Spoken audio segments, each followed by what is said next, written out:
Antonio Harris and his family mourn the death of his brother in a case that shook the city when a bitter woman killed him with her car. Now the violence in Detroit has taken Antonio's life as well. Thank you for staying with us. I'm Glenda Lewis. And I'm Alan Campbell, and tonight his parents say they won't rest until his killer is behind bars. 7 Action News reporter Kimberly Craig has more from Detroit's West Side on their search for justice.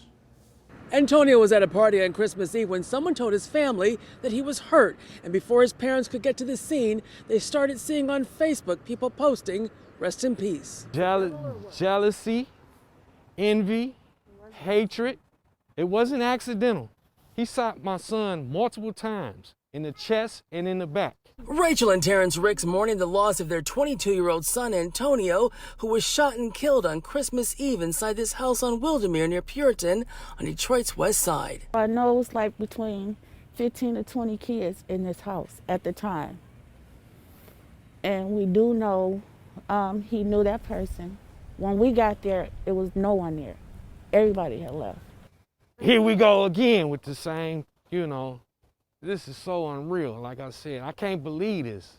What's so unbelievably tragic is Mr. and Mrs. Ricks have suffered this pain before in a case you may recall from June 2017.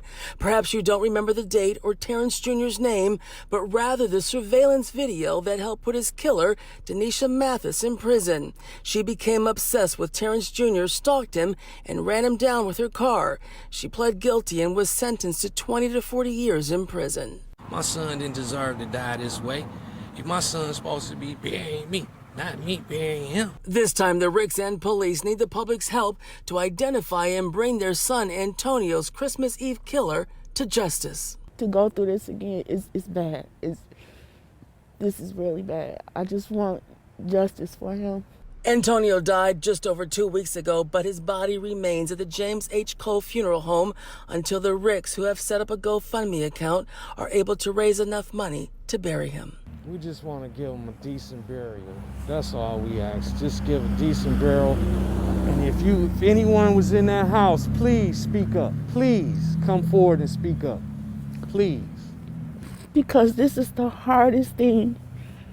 I wouldn't want no one to go through this. So if you have any information on who killed Antonio Harris, please call detectives with Detroit Police or Crime Stoppers. On Detroit's West Side, Kimberly Craig, 7 Action News.